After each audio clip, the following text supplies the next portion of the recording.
진주시는 삼성교통과 표준운송원가 재산정 협상에 즉각 나서야 합니다. 삼성교통 파업이 열흘째 계속되고 있지만 파업이 해결되지 않고 있습니다. 이번 파업의 성격에 대한 이해를 돕고 해법을 제시하고자 몇 가지 지적하고자 합니다. 첫째, 먼저 조규일 시장은 자신이 부산교통, 부일교통 조옥환 회장의 조카이고 부친이 부산교통의 이사로 있는 이번 파업의 이해관계자라는 사실을 명확히 인식해야 합니다. 이것이 의미하는 바는 삼성교통 파업이 장기화될수록 부산교통의 수익은 증가될 수도 있을 것이라는 사실입니다. 부산교통은 운행 수익이든 적자 노선에 대한 시재정 지원금이든 차질 없이 계속 받을 것이고 투입된 전세버스 중에는 부산교통 소속도 있다고 하니까 이 파업 장기화는 부산교통의 영업이익을 증대시킬 수도 있을 것입니다. 다시 말해 파업 해결을 방치하는 것은 의도적인 것은 아닐지 몰라도 조 시장의 이해관계자인 부산교통의 이익 증대로 이어질 수 있다는 것입니다. 따라서 조규일 시장이 부산교통의 영업이익 증대에 기여하고자 하는 뜻이 없음을 증명하려면 신속히 삼성교통 파업 해결에 직접 나서야 할 것입니다. 둘째, 조규일 시장은 표준운송원가 산정을 둘러싸고 전임 이창희 시장 시절 진주시가 삼성교통 측에 약속한 사항을 확인해 주길 바랍니다. 시장이 바뀌더라도 전임 시장 시절 약속한 것은 이행해야 하며 특히 자유한국당 소속 시장이 연이어직을 맡은 경우라면 더욱 그러해야 할 것입니다. 그 내용 중에는 표준운송원가 산정과 관련해서 총량지원제로 하되 최저시급은 위반하지 않도록 하겠다는 2015년 12월 진주시의 용역보수 항목도 들어가 있습니다.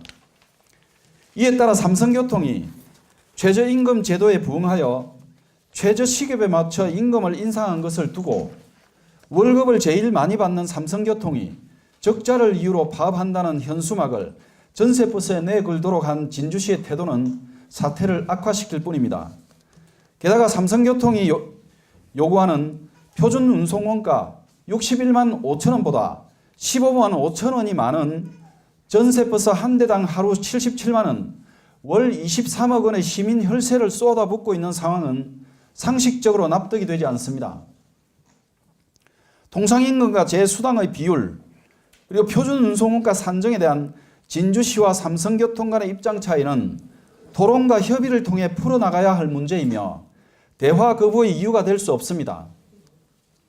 진주시는 총량지원제만 고집할 것이 아니라 최저임금을 반영한 표준운송원가 재산정을 적극 검토해 주기를 요청합니다. 최저임금을 보장할 수 있는 표준운송원가 재산정을 할 경우 시재정이 감당할 수 없다면 정부에 일자리 안정자금 지원 요청을 해서라도 파업을 해결하려는 노력을 보여주기를 바랍니다. 셋째, 버스 운송사업 적자를 줄이기 위해 노선 개편 등 근본적인 대책을 세워줄 것을 강력히 요청합니다.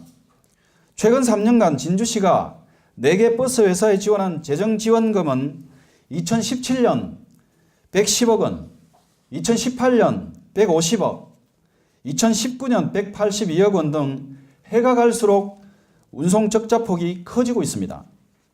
표준운송원가를 올리면 동시에 적자폭도 커져서 재정지원금은 더 늘어날 것입니다.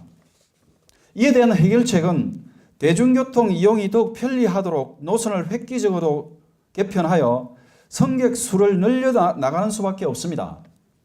지간선제도나 동일 노선의 급안행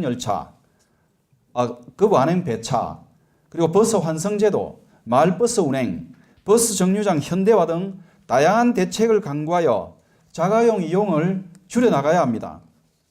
농가소득 연 5천만 원 달성이 농업정책으로 거론되는 마당에 수많은 시민의 생명과 안전을 책임진 버스 노동자들에게 연 5천만 원 소득 달성을 꿈도 꾸지 말라고 하는 식의 대응은 잔인하기 짝이 없는 일입니다.